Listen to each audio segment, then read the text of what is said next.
sessions are led by parents who are all too familiar with the tragedy of losing a child. Following the killing of Michael Brown Jr. in 2014, Michael and Cal Brown created the Michael Brown Sr. Chosen for Change organization. We created Chosen for Change in 2014. In early October, a gentleman who I grew up with brought us a picture that was drawn by a 9-year-old at the time. And somehow he got hold to Mike's obituary and he duplicated the photos that was on there. And it was presented to us and it said Chosen for Change.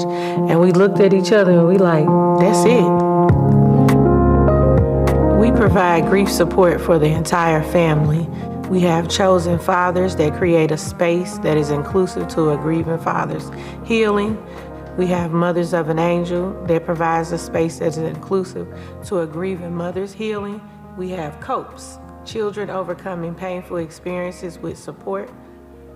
They also have programs to support sisters and young women, families in the first 48 hours after losing a child, and an after-school literacy program. The Browns say that doing this work is part of the way they cope with their own grief. Yeah, I'm not sure much else to say really, other than like I just have to learn to live with this pain for the rest of my life, you know? Like I know it's never gonna go away. When you accept that this is a life sentence, you know, because you can't run from it, these things will pop up at any time. You know, you can have a good week, and that weekend, your weekend can be trash. So when you accept that, it's gonna take some time. It's always some baby steps ahead, but just know you'll learn how to walk again. And I tell people I don't have the blueprint to it, you know, but I can definitely tell you how I'm going through it, you know. And maybe it can help, you know, some things, sometimes they help and sometimes it don't. Some people have to find their own, that, you know, wave that helps them. I put a lot of my work into the foundations. That helps, you know, it's part of the healing for us. That's where we get our justice from, you know, helping other families. For Living St. Louis, I'm Brooke Butler.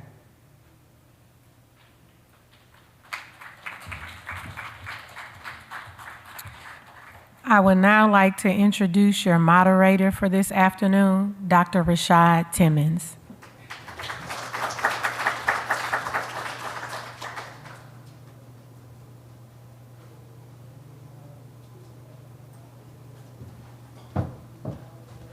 Woo, all right. Thank you, Cal. Thank y'all so much for being here. It is so beautiful always to have people come and show up and like engage in the work that this family is doing. For me, it's like deeply personal. I feel like we often think about folks who have been stolen by police violence or gun violence in their communities. But I think as communities, one thing we have to progress at and do better at is staying engaged in a sustained way with these families. And so for me, it has been really important in my scholarship, but also in my political work, to really think deeply about what it means to stay connected to people as they're navigating a lifelong grief, a grief that is really unthinkable and unimaginable for most people living in society. And so, because this work feels so deeply personal for me, because it is the work that the family has dedicated their life to, I'm deeply appreciative and want to say thank you all for being here and being in the room with us. Your presence is a gift, and I hope it feels that way as we move through the panel today. As Cal mentioned, my name is Dr. Rashad Armand Timmons. They told me I need to put the respect on my name. I'm like newly minted a doctor, so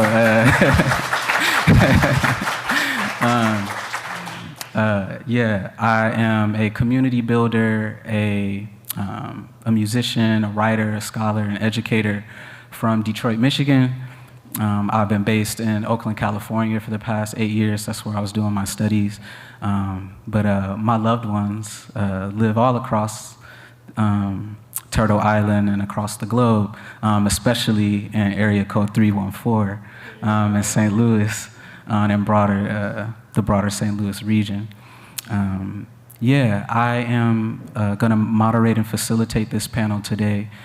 We have a beautiful panel of fathers and mothers who have lost children to police and gun violence in their communities. Not often do I think we have platforms to be able to hear from these families directly. And so I feel really honored and humbled to be able to cultivate a space for them to share about their journey through grief and the ways that they've pursued transformation of themselves, of their families and their communities.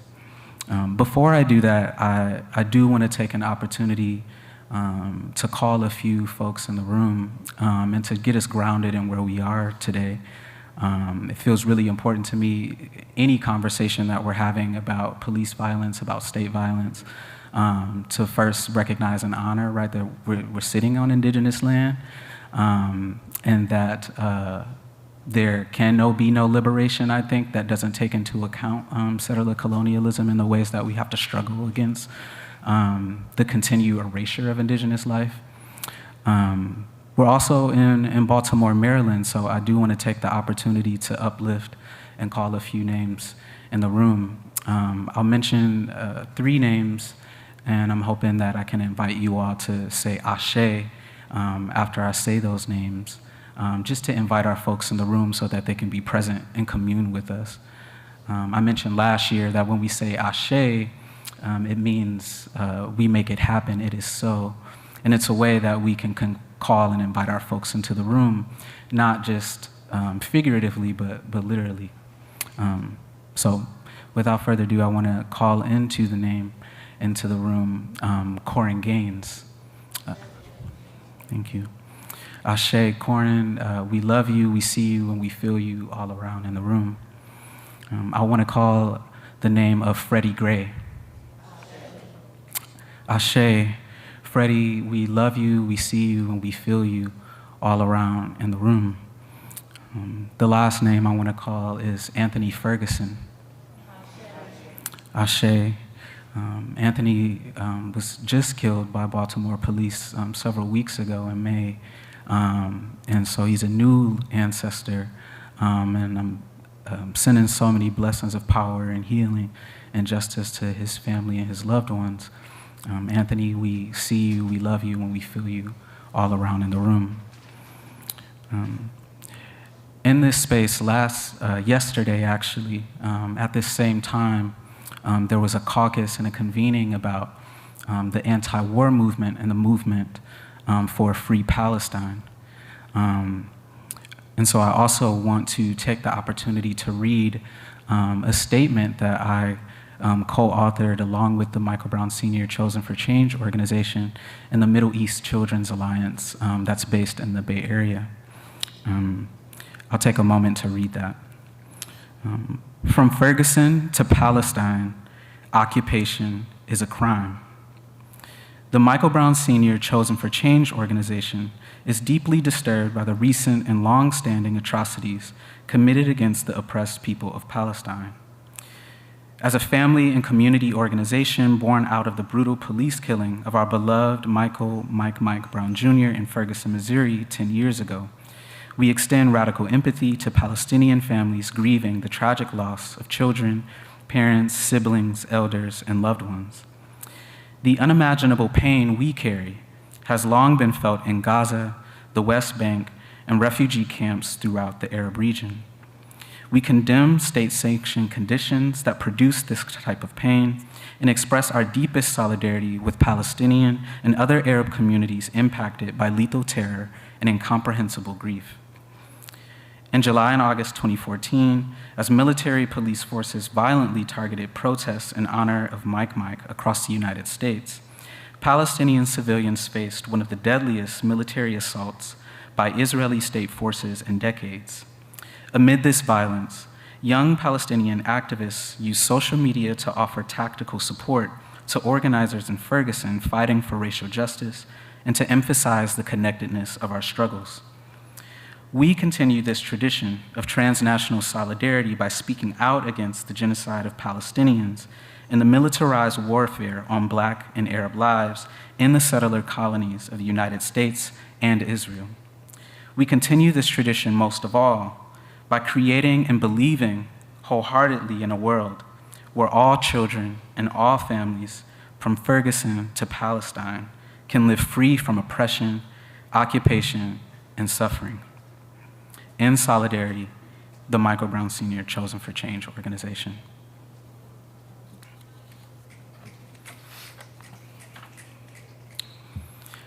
Okay, now that we've got ourselves grounded and settled into the space, we've invited and called our folks into the room, I want to invite our mothers and fathers to the stage, and we'll transition into our conversation.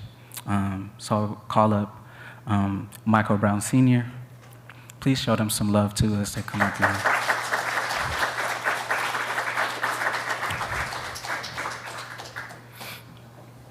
I'll call up Miss Felicia Adams.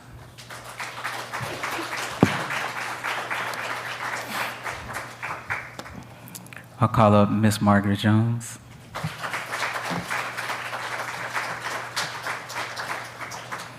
And finally, I'll call up Mr. Otis Bryant.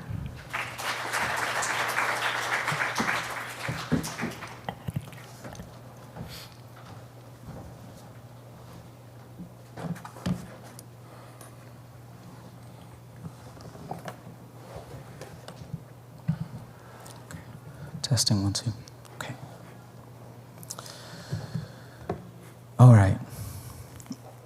To get us grounded and to get us started, I want to just open and invite y'all to introduce yourselves and to tell us about your loved one. I feel like oftentimes when we hear about tragic violence against Black people and Black communities, so often those narratives about what happened to them can become the thing that represents them in life and in death.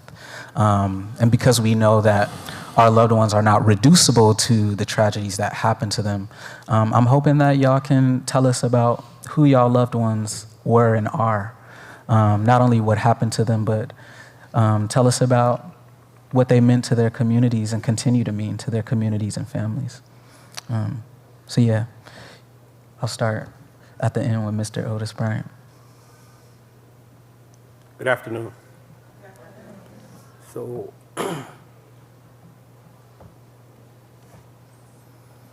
we start the task of a regular day, going about your business. En route from work, and I get a phone call. It's a first cousin to my son. And he asked me if I had heard from my son on that particular day, and I said, I have not. And he said he just received a call that somebody had shot him. So I immediately detoured to the scene of the area where it took place, and there were police cars everywhere, and it was all roped off. And of course, you know, they're not gonna allow you to get anywhere close to your loved one. So as the story progressed, there was a drive-by shooting, and my son was shot. He still had a little ability to run into a gangway between a couple apartment buildings. Immediately, the people in the neighborhood ran out. One particular nurse, she began to do CPR on him. When the police arrived on the scene, of course, they walked up to her and they pretty much demanded that she get away from his body. And she said, I can hear EMS coming. He said he didn't care, and he pulled his revolver on her. And of course, my son passed away. Moving forward, my son was an amazing young man in his community. A lot of people knew him. He was a rapper. the majority of the phone calls I got about his discipline at school is that he was able to rap about anything, everything. If a kid start talking about the teacher, he could rap about the teacher, pretty much in a positive way. Yeah, but he was an amazing young man. He actually lived in my home his middle school years, honor roll student. The high school that he went to was just a block from where his mom lived, and of course he convinced me to allow him to go stay with her so he could attend school in that neighborhood. But yeah, that's my story. Of course, I have had hatred for police, period, in general. How could you actually do a human being like that when someone has the task and promise that they would do all they can to save life, and you take the life away from someone? And it's happened too many times, but we have to live with it. It's not easy every day. It's difficult, and you have these triggers. You hear certain songs, and you think about the beat that your son had, and you cook certain foods, and you know the type of foods that he liked, and how he liked to snack, and all those kind of things. Every day is not an easy day. It's not a good day. It's difficult. But we're here, and we're doing all we can. I appreciate the Michael Brown Foundation because I feel like I was living in a world by myself, and they allowed me to have a voice to tell my story. Mr. Otis, I'm wondering if you can share the name of your loved one with the folks in the room. Darius Collier, but they called him Hood. That was his nickname. Yeah. Hashay. Thank you. Ms. Good Phillips. afternoon. My name is Phyllis Adams. My loved one name is Giselle Walker Jr. Hashay. They called him Nine Capone. He was a rapper. He wrote all his own music. We did finally get the chance to hear his music on the radio within 72 hours after he was murdered. And that played for about 2 weeks. He had a passion for his music, his sports. He was a boxer. Has all his medals. He loved his children, nieces and nephews. He was like a dad to all of them. Right now I have 15 grandchildren. He left me with 3.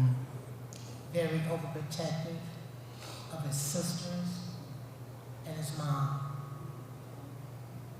And as Mr. Otis says, there's certain things that I can do on a day-to-day basis that'll bring me thinking about him. Certain foods, very picky about what he made and who cooked it. When I long to hear his voice, I go to his music. His name is very well kept alive by his loved ones, friends, the children. His name is alive every day. There's not a day that go by that somewhere, somehow, he's mentioned or a picture arrives even on social media. He left a very big impact on a lot of people. And it's strange because the majority of the people were a lot older than him. They looked up to him, respected him. Thank you, Ms. Phillips. Hello, my name is Margaret Jones. My angel name is Jermaine Antonio West Jones Sr. Hashay. I'm a crybaby, y'all, so if I cry, I'm gonna be all right. So just know that. My son was my everything. My mini-me, my twin. I don't believe it no more. He, I actually didn't want him. When I got pregnant with him, I already had 2 kids. I was 20 years old, but I couldn't abort him, so I had him. He was born with a heart murmur. I remember his 6-week checkup. About 6 doctors kept coming in checking my baby, and I'm like, what's wrong with my son? They just kept saying, oh, he'll be okay. No, I got 2 other kids, and they know 6 doctors didn't came in on those 6-week checkup to check up on them. What's wrong with my baby? And they was like, he got a hole in his heart. But good thing, it never bothered him. He had asthma, he played sports, any kind of sport, and he was good at everything he played. He was a father. His daughter passed 2 years before he did. At the age of 3, she had a heart attack. We didn't know that she had heart problems. He left behind his 3 brothers and his nieces and nephews. He was the favorite uncle. He always called and got the grandkids, all my grandkids. It's 9 of them. It's 15 of them, but we only get to see 9 of them. And he would have all of them. He made sure all of his homeboys on Sundays would play basketball and bring all the kids, cook and stuff. So every year for his birthday, I do something for the kids. He was my everything. Thank you, Miss Margaret.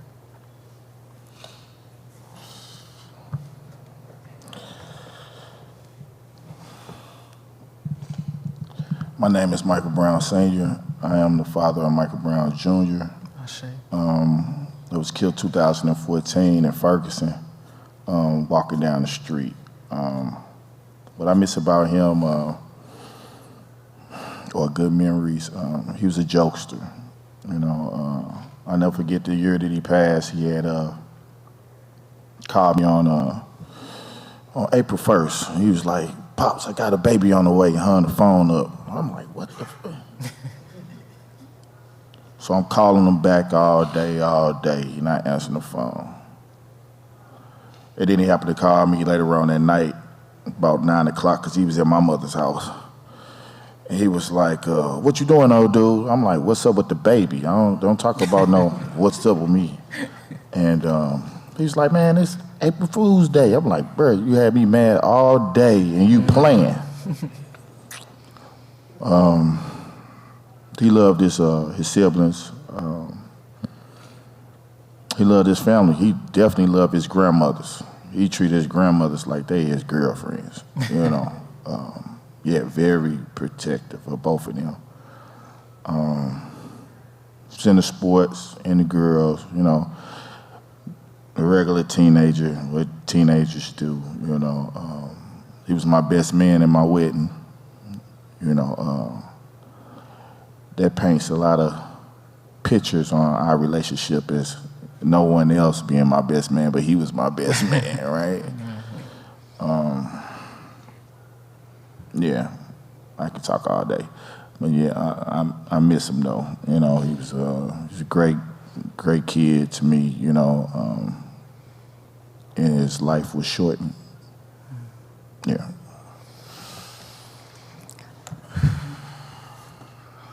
I'm appreciative of y'all. Yeah. Before we move any further, I want to let y'all know that I know it's not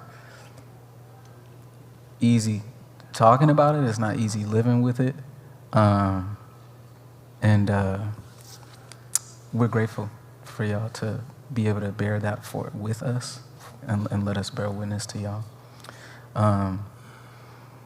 Yeah, I want to transition to a question specifically for Mr. Otis and Mike, specifically about grieving as Black fathers, right?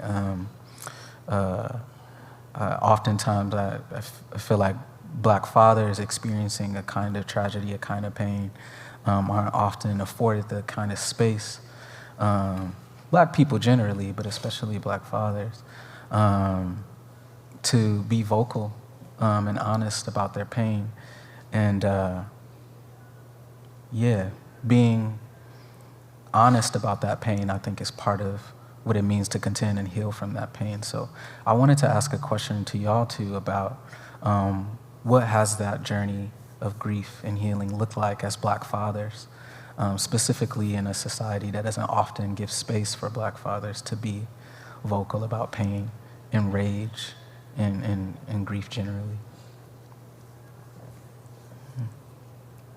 So, I work in the public schools, and so it's kind of difficult when you have a few Black males to serve a large community of Black children. And by that being lacking, I was given the gift to manage, to pretty much mentor young males. And so the majority of my energy goes into helping other males pretty much go through the challenges of life and becoming greater. Right now I'm with an organization called the 5,000 Role Models of Excellence. It's all over the state of Florida. It has a lot of meaning to it because the organization works hard to offer full scholarships at HBCUs.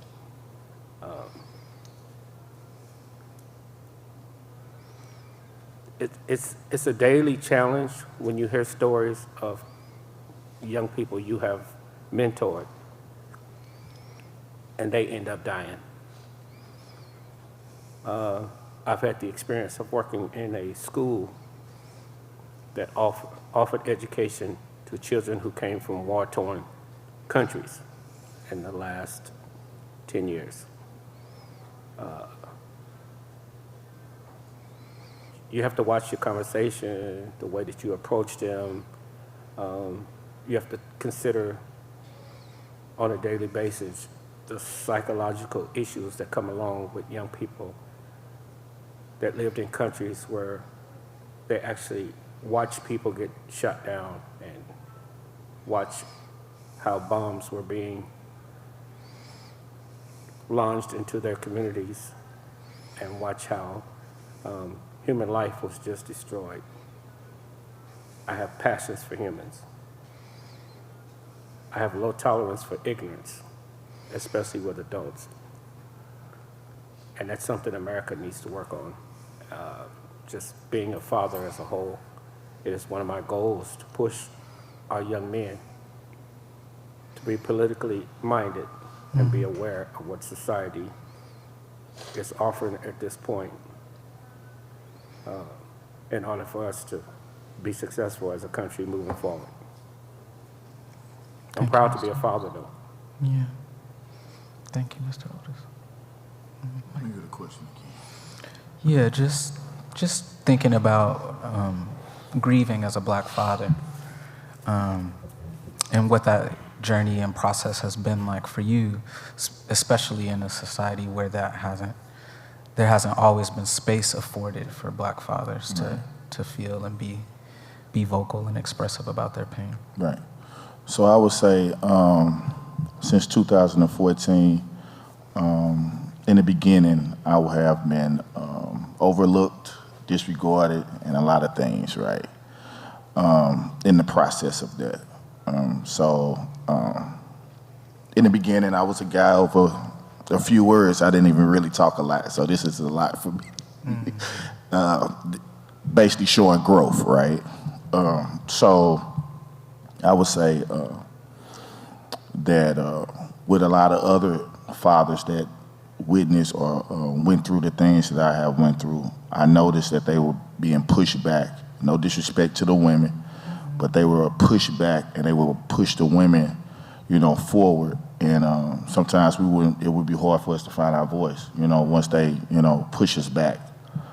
So the need for having this chosen fathers, I felt that it was a place for grieving fathers so they can have a voice, so they can be able to express themselves. We were taught, as young kids to just take it. How much is we gonna be able to take before we explode? So, you have to give spaces or build spaces like this, because we definitely don't want Black men walking around as a time bomb, because anything can happen if they're not getting the right and the proper, treatment or help for their mental after grief, you know. So that was the biggest thing for me, you know, just to share my platform and help them, you know, try to find out who they, you know, because once you lose your child, you is not the same person you were. So I want to give them a space on, you know, so they can be able to try to reinvent themselves, because they are different and they need healing, you know. So that's my biggest thing as far as, like, you know, the platform and what I felt like I needed to do for the other Black men. I'm appreciative, y'all. Thank you for sharing that. I want to name that part of the work of grief is challenging patriarchy, cis heteropatriarchy, capitalism, the things that simultaneously, right, like minimizes Black men's capacity to, like, grieve and heal and connect emotionally, while also overburdening, overtaxing Black women and Black mothers with the expectation around performing grief in a certain way. And so I want to name that and really just commend the work that y'all are doing for trying to interrupt that. I think it's a good transition, because I want to come to a question for Ms. Phyllis and Ms. Margaret, particularly about that, as Black mothers in particular.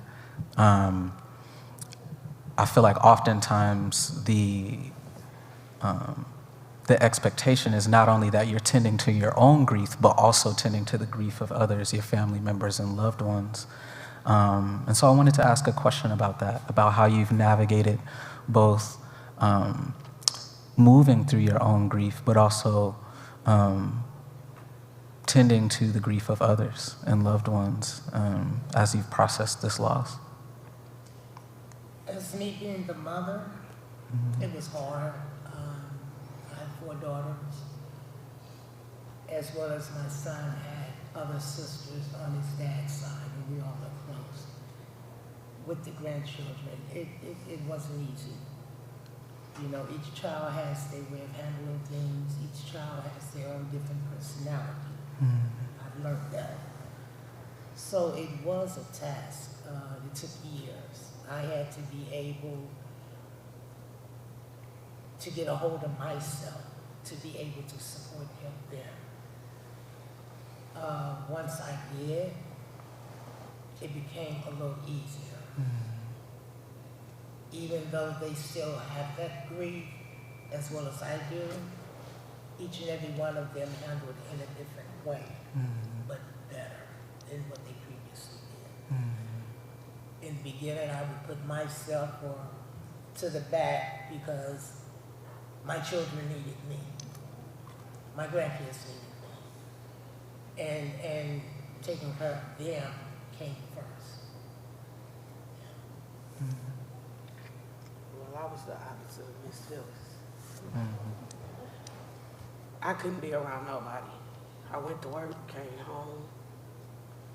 I love my grandkids, they my world, but I couldn't be around them because I felt like the love, after you losing my granddaughter and then my son, I didn't want to love nobody the way I loved them and then lose them. If it hadn't been for Chosen for Change, I probably still would be in the house not talking to people. When I first started, I ain't talked to nobody. In the meetings, I would sit there, say my name, say my son's name, and sit back with my head down. I came a long way. I get my grandkids every other weekend. It's 9 of them. All 9 of them be at my house with me every other weekend. And it reminds me of my boys being there. I got 4 sons. Like the grieving process, they would call, talk to me, try to uplift me. It never worked. They used to tell me, Mama, go outside, go do something. You being boring. And I was like, I'm being safe. I don't have to be around people who don't understand what I'm going through. Because I didn't know nobody but one person, and she didn't realize it. She didn't feel that pain until a year after me, so I didn't have nobody. So I just grieved by myself. All my sisters was gone, moved out of state. So I was by myself with nobody. And so I met the Browns. Once I met them, and meeting the Mothers of Angel and the Chosen for Change Fathers, to see the other people going through what I'm going through, to let me know that I wasn't crazy for not wanting to be around people. And I still don't want to be around nobody but the people that's going through what I'm going through. Mm-hmm. And I'll probably be that way forever. Because if you don't understand it, you might say the wrong thing, and then I might flip out on you, be in jail or something like that. Understood. It is what it is, but I'm way better because I'll be outside now.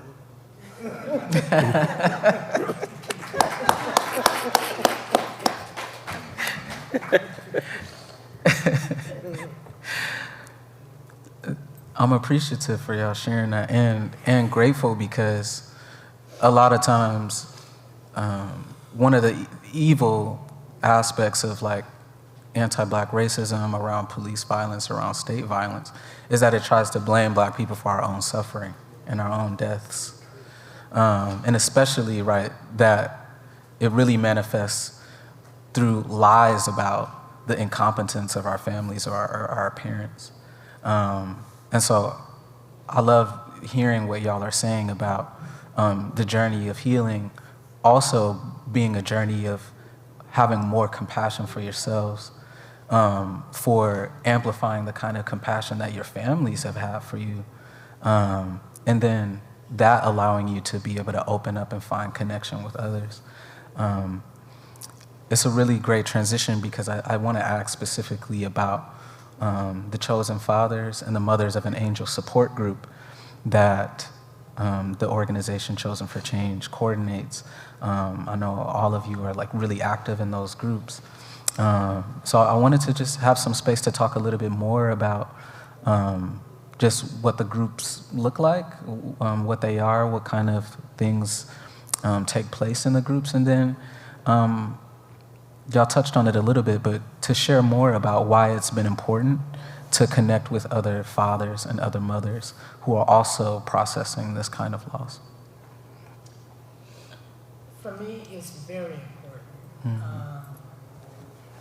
If it hadn't been for Cal, Mike Brown invited me to the group, because before then, I didn't really talk about my group to anyone. That opened the door for me. They opened that space for me. I do believe it took the third meeting I went to speak, other than introducing myself, as well as my angel. The first time I spoke, it was very hard, very terrible. I had to realize that it was, I do believe, a Mother's Day event. Right after that, we went to. Mm-hmm. And I had to look around me, and that's when it really hit me. You're not alone. Mm. You know, I felt I was alone. Why me? Why my son? You know, why? I've been going to Cookies and Convo monthly, has not missed a meeting. And it's something that I need.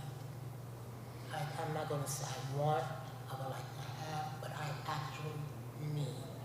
That keeps me going. Mm. Not only do we have the meetings, we also have a group that is called Mothers of Angel. It's a private group.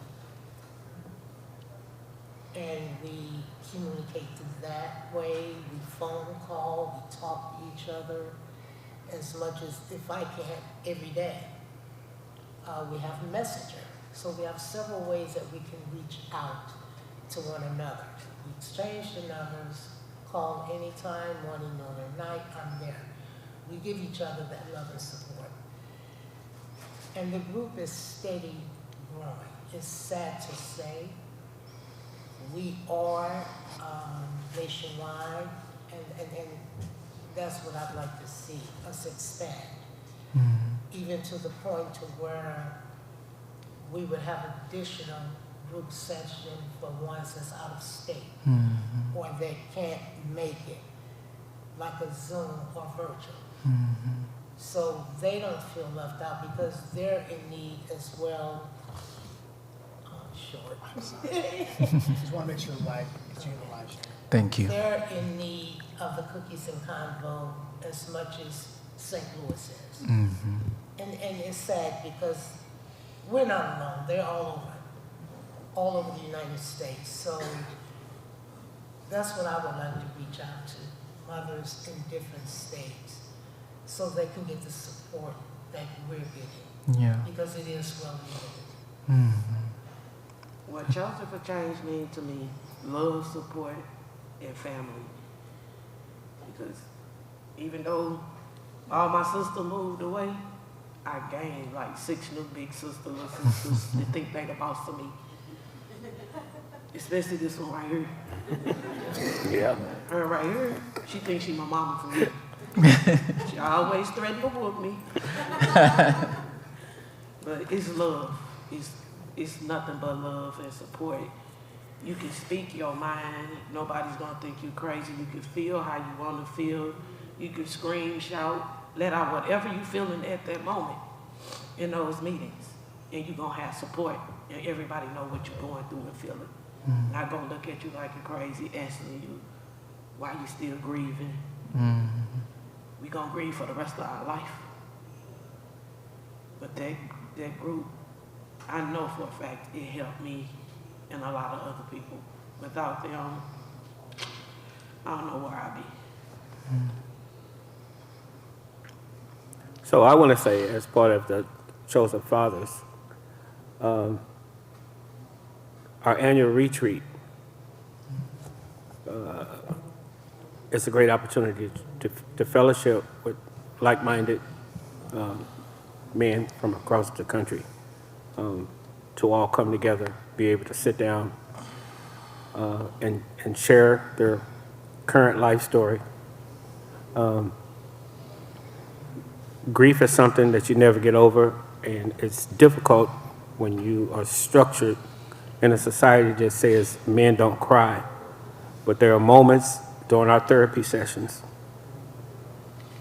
there's not a dry eye in the house, because then you start realizing that grief is so real. If you don't have a community that offers group therapy for men that's going through grief, I would say kind of hook up with the Michael Brown Foundation so that you can know and see what it looks like to have a retreat where men that look like me are actually getting what they need. You would have to be serious about going through it, because it's just something that's well needed. It's well needed. My process was that I worked in St. Louis Public School for 27 years. I worked in a middle school, and as the young men began to get older, in this particular neighborhood, more than 70 young men have been murdered on the streets of St. Louis, who I had an opportunity to counsel with in their early years and through high school. This was before I hooked up with the Michael Brown Foundation. I didn't have a voice, and I carried the load because I was there for every one of those young people and their families. I had no direction whatsoever of what to do and how to do it. But God chose me to be part of Chosen for Change Foundation, Chosen Fathers support group. Now we have a group text. Sometimes it gets on my nerves because you never know the struggle unless you get a group chat in the middle of the night from one of the fellas reaching out like 2, 3 o'clock in the morning, and you're like, wow, what is this dude doing? But you have to understand the process. They really need somebody to hook up with. And it's through texting. It's not where you're making a phone call or you push the button for a video chat. and someone is always there to respond, like early in the morning, like good morning. Okay, you get 13 or 14 good mornings. and it makes you feel good to know that, you know, they're at least reaching out, you know, through that text messaging, that they're reaching out at that time, and they just need to hear from one of their brothers. And that's what's so good about the Chosen for Change, Chosen Fathers Support Group. And I appreciate all the work that Mike and Cal have done over the years since I've been a part of the organization. I give y'all your flowers, man. I just don't know. Like, I never really actually cried and grieved until I was able to go through the therapy sessions and just to know that somebody's there. Somebody's there. And it means a lot to me. I grew up in a family with 10 boys and no girls, and, you know, I don't feel like, well, I got the brothers and I love them, but the closeness to the organization, it's meeting my need because I'm going through the same process as everybody else. And when you get a moment, just say a word of prayer for Chosen Fathers, because it's amazing. It's just amazing. Thank you, Mr. Otis. Well, Chosen Fathers provides space for grieving fathers, you know, offering the tools, you know, to reinvent themselves, you know, from the loss and grief of losing a loved one.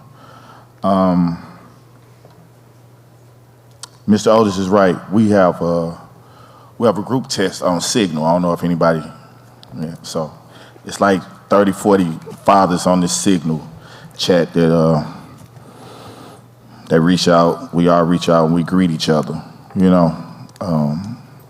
We definitely, I feel like that's a lifeline for these brothers. If they need someone to talk to, if they having a bad day, bad night, anything like that. It's fathers from all over. We have Uncle Bobby, which is Oscar Grant's uncle. We have Dante Wright, which is Orby's Wright's son. We are at the Andrew Josephs. We have so many. We have Cortez Rice. His son was killed at a school shooting. The thing about it is we did start off as police brutality, and I was like, nah, it's so many fathers that need this help. So I just open it up to any father that's, I have a father that lost his son at the age of 3 from, I think he had leukemia or something like that, or heart attack, something like that. But it doesn't even matter. If you hurting, you hurting. And I want to give them fellas that space. We have a Chosen Fathers group on Facebook. You know, if anyone knows anyone, tell them to look us up. You know, it doesn't matter what state you're in. We're going to show that love. As Mr. Otis said about the retreats, I do a retreat every year for these fathers. There's a lot of fathers that has never been anywhere else. I had some new fathers a couple of years ago. We had rented a house in Atlanta. And through grief, and depending on how you lived your life in the beginning, a lot of these fathers didn't know what they were walking into. And come to find out, they was like, man, you saved my life. You know, this was the best thing that ever happened to me. You know, I didn't know what to expect, you know, but I'm glad I came. So it's growing. It has its ups and downs. I'm definitely actually trying to help these fathers build their own organizations too, you know, so they can be able to do the work that they need to do too. It's not just about Mike Brown. Mike Brown Jr. told us that the world was going to know his name. He was going to come back and shake this world back up. I guess that's what I'm doing. Facts. I am Mike Brown. I am him. Facts. And what I have been doing this whole 10 years is sharing my platform. It's just not about Mike Brown. It's about all these families. And a lot of these families did not get national news or anything. So I want to make sure that the people of the world know their cases and what they're going through too. So yeah, with Chosen Fathers, it definitely was built off the fathers, but then we came up with the Mothers of an Angel. Because some of the mothers that had lost their loved one, they were like, well, what about us? We want a space too, yeah. So we were like, you know, we gotta do that, you know, get them a program, you know, that they can run, you know, and it's a bunch of other programs. I'm not gonna get off into that because the question was about chosen fathers. So yeah, that's what it is. Thank y'all so much. I'm appreciative. And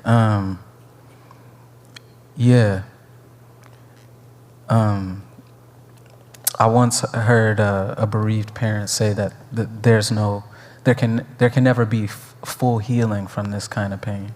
It's a life sentence. It's a life sentence, as you say, Mike. Yeah, I just want to say this. So please understand, when you have a grieving father,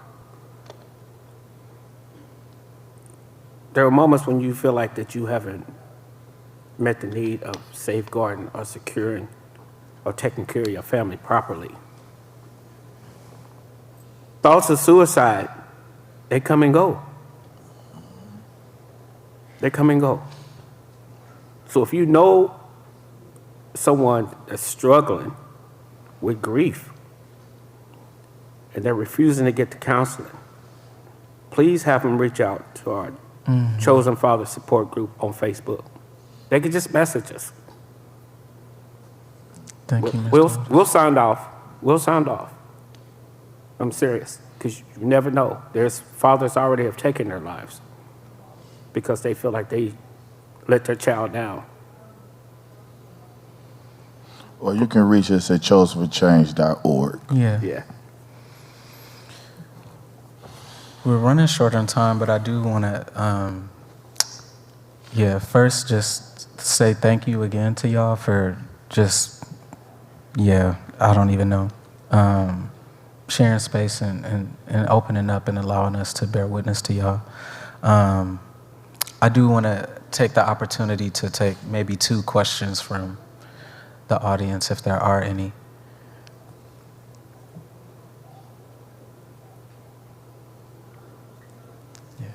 Please. So I attended. One second. Oh, that's right. Sorry about that.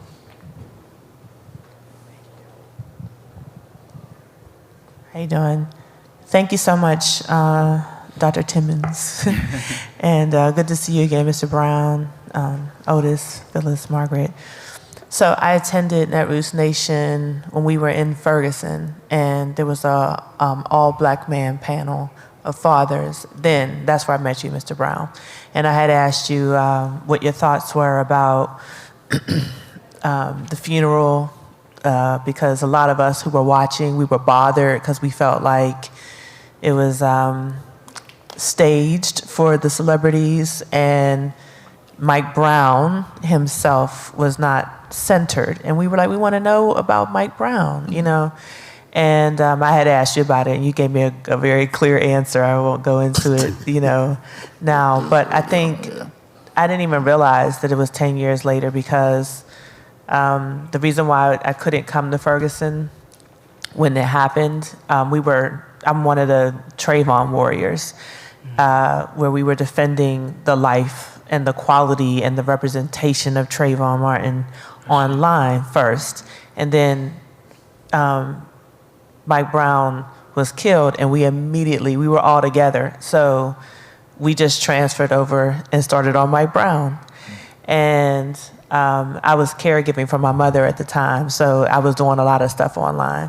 But all of that to say, we were watching what was happening and watching. So I'm curious, now that it is 10 years later, what are your thoughts just on the politicization of Ferguson, of Mike Brown, all the people that, you know, became known, became media darlings, all the, I mean, there's so much that has happened. So I'm just curious as to your thoughts in particular, now that you're able to look back and it's a decade later.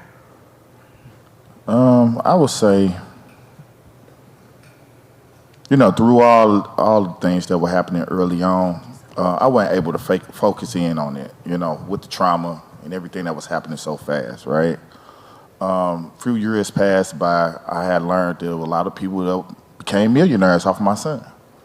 There was a lot of things that had been trademarked that I went to go get that they done already trademarked, making money. Photo ops, people came in, took pictures, you know, everything. I was able to rerun it, you know. I know it's one person a lot of people don't like, but one person that in the hell they were, well, two people. His name is Anthony Shaheed, Brother Shaheed, and people probably wouldn't believe this one, but Al Sharpton. Every year, Al Sharpton take care of my family. You know, he said that day, he said that he would make sure he would donate. He said, I'm only here to stir it up, and I'm gone. He was honest with me. He said, I'm gonna stir it up, I'm gonna build it up, I'm gonna make these programs and stuff, and I'm gonna give it to them, and I'm gone. Because it's happening so much. And I appreciate him saying that, because a lot of people expect things out of, you know, people, but them the only two. But yeah, it's been a lot. I'm able to reflect. What has changed? Nothing but faces. I say that. Ferguson is not a stop and frisk no more, but they stuck a black chief in there, and they stuck a black woman for the mayor in there. I would say that what they did with the faces was cover up the stuff that was already embedded and was eating at the system, you know. And people vote people in and expect certain things out of them, and the stuff that it'll take decades to fix because it's so corrupt. I would say Ferguson is striving off of Mike. Some millions came in. They rebuilt the city back up. Let's not forget they already was working on a grant, and when Mike Brown, my son, was murdered, it actually sped the money up. So they started fixing, building, and tearing stuff down. And a lot of people got the wrong idea, because I was thinking that all that money came in and now they're building it up. They already had a grant, but the murder of my son helped it push faster.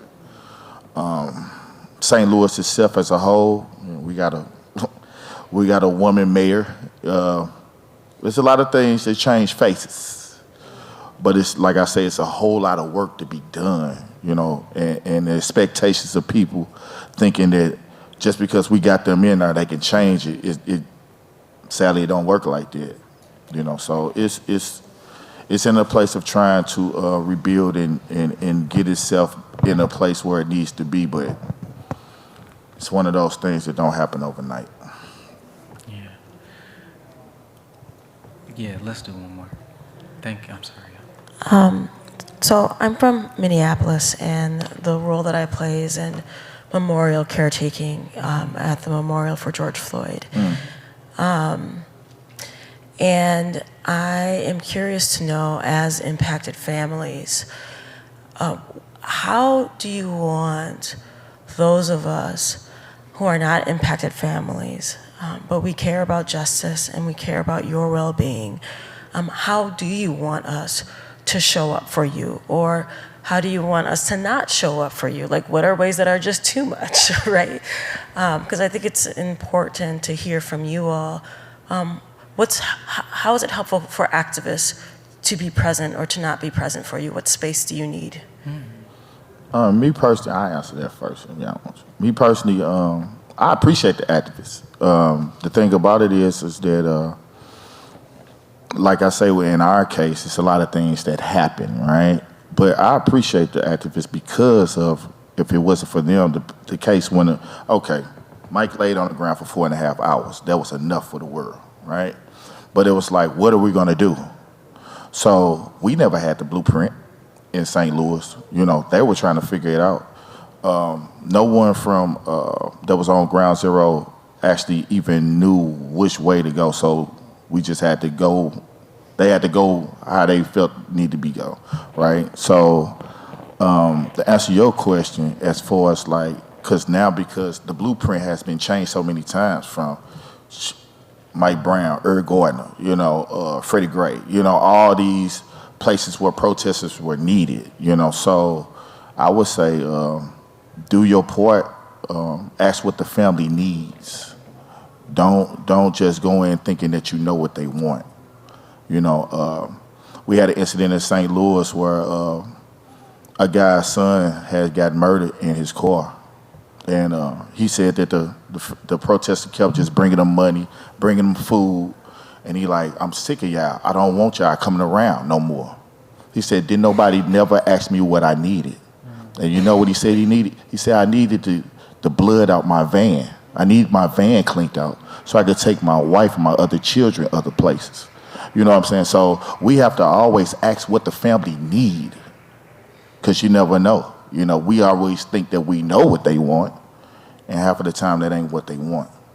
So we have to be careful. You have to ask questions to the families. You asking me? I would say during that time, that dispensation of time, me personally, now that I look back, I don't think enough damage was done. I really don't. I don't think the protesters actually, I feel like they should have tore the whole city up. When you have these situations going on back to back, back to back, back to back, and it's still happening, that's a reflection on those families that are already going through the grieving process, because they relived the whole incident. So it's pain put on top of pain on top of pain. And for some reason, our political people are not seeing this and putting the pressure on law enforcement. They just need to stop. They just need to stop, because it's actually killing us. Literally, just killing us. I just don't feel like that there's enough done. If you're gonna protest over situations like this, just like they do over in other countries in the Middle East. They really do some damage. And I've never been at this point where this is actually came out of my mouth, but it's still happening. And it's not right. And we're living in a society where we're just accepting it. That means from the White House on down. We have to get a hold on this. If we in the political realm doesn't get the person who the American people feel like that they really want, it's going to be civil situations all over this country that we can't recover from. And you're talking about a grieving person snapping, we can't take it anymore. Can't take it anymore. It's killing us. Okay, I'm done. So, I'm saying, Mike, no. You speaking facts. I've never said this. I don't feel like we've done enough. If we're going to protest, let's tear some stuff up. Like, it's not right. Let's get it corrected. It's hurting people. It's really hurting people. If you really understand grief or want to understand it, we're not normal. We're not normal. And we have nobody to defend us. And if we're going to be a country of civil disobedience until we get it corrected, I think that's what we need to do. I'm done. Speaking facts. Yeah, like it's too much. It's too much. It's too much. We're over, and I want to make sure we being respectful of the space and people's time. But before folks leave, I do want to say thank y'all to the panelists again. Can we please show them some love, y'all?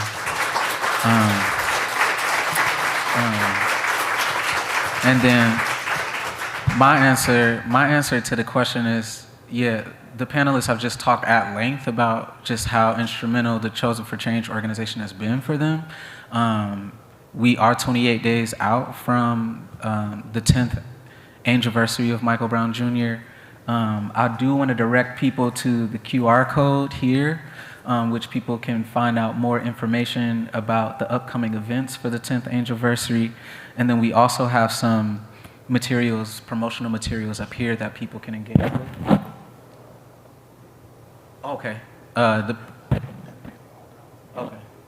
We have promotional materials here that people can engage with too. That yeah, you can volunteer, you can sign up to support by donating, you can get involved, and so we definitely want people to engage with that.